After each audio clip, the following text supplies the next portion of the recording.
Hi dears, welcome to DNS channel. Today நம்ம சேனல்ல சீரக சம்பா கீ பிரியாணி எப்படி செய்யலான்றதை பார்க்கலாம் வாங்க. ஃபர்ஸ்ட் குக்கர்ல 3 கரண்டி எண்ணெயை ஊற்றிக்கலாம். எண்ணெய் சூடானதும் 2 பட்டை, ஒரு இலை, 5லேருந்து 6 லவங்கம், ஒரு ஏலக்காய், ஒரு நட்சத்திரப்பூ, ஒரு ஸ்பூன் சோம்பு சேர்த்து வதக்கிக்கலாம். அதோடையே ஒரு கைப்பிடி புதினா, ஒரு கைப்பிடி கொத்தமல்லியும் சின்ன சின்னதாக கட் பண்ணி வாஷ் பண்ணி எடுத்து வச்சுருக்கேன். அதையும் இதோட சேர்த்துக்கலாங்க.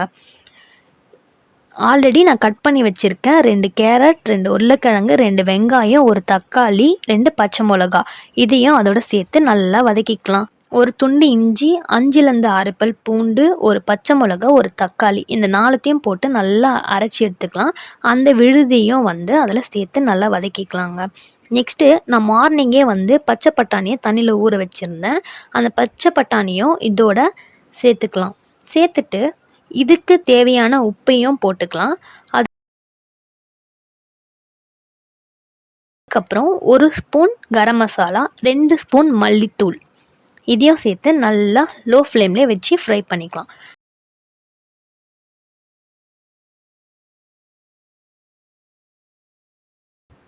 மீல் மேக்கரை ஒரு 10 to 15 மினிட்ஸ் சுட தண்ணியில் ஊற வச்சுருந்தேன். ஊற வச்ச இந்த மீல் மேக்கரை நல்லா தண்ணி இல்லாமல் ஒட்டை புழிஞ்சு எடுத்துக்கலாம். அதை நெய்யில் போட்டு நல்லா ஃப்ரை பண்ணி ஒரு கோல்டன் ப்ரௌன் கலர் வந்ததும் அதை எடுத்து குக்கர்லேயே போட்டு நல்லா ஃப்ரை பண்ணுங்க.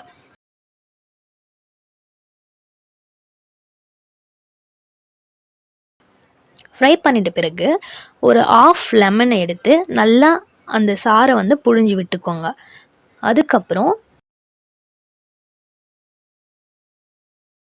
2 கிளாஸ் வாட்டர் சேர்க்க போகிறேன். இப்போ நான் சேர்க்குற கிளாஸில் தான் 1 கிளாஸ் அரிசியை ஒரு 1 hour முன்னாடியே ஊற வச்சுருந்தேன் தண்ணியில்.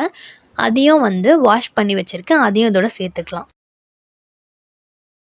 நல்லா ஞாபகம் வச்சுக்கோங்க, இது ஒரு டேஸ்ட்டு கொடுக்கும். நெய், 1 கரண்டி நெய் எடுத்து அதில் சேர்த்து குக்கர் மூடி வச்சுருங்க. மூடிட்டு கரெக்டாக 2 விசில் வந்ததுமே ஆஃப் பண்ணிவிடுங்க. ஸ்டீம் போயிட்ட பிறகு ஓப்பன் பண்ணி பார்த்தா ருசியான சூப்பரான ஒரு சீரக சம்பா கீ பிரியாணி ரெடி. அவ்வளோதாங்க. இதுக்கு சைட் டிஷ் நான் என்ன பண்ணேன்றதை பார்க்கலாம். வீட்டிலேயே பண்ண தயிர் இருந்தது. அதில் ஒரு 1/2 ஆனியனும், 1/2 கேரட், ஒரு பச்சை மிளகா கட் பண்ணி அதில் சேர்த்துக்கலாம். இதுக்கு தேவையான உப்பையும் சேர்த்துக்கோங்க. அவ்வளோதாங்க, இது ஒரு டிஷ்ஷு. இன்னொன்று என்ன பண்ணேன் அப்படின்னா, பன்னீரை க்யூபாக கட் பண்ணி அதையும் நெய்யில் போட்டு ஃப்ரை பண்ணி எடுத்துட்டேங்க. இன்னியோட லஞ்சு தரமாக சூப்பராக இந்த சீரக சம்பா கீ பிரியாணியோட முடிஞ்சிச்சு. இந்த வீடியோ உங்களுக்கு பிடிச்சிருந்ததுன்னா லைக் பண்ணுங்கள், ஷேர் பண்ணுங்கள், கமெண்ட் பண்ணுங்கள் அண்ட் சப்ஸ்கிரைப் பண்ணுங்கள். தேங்க்யூ, பாய்.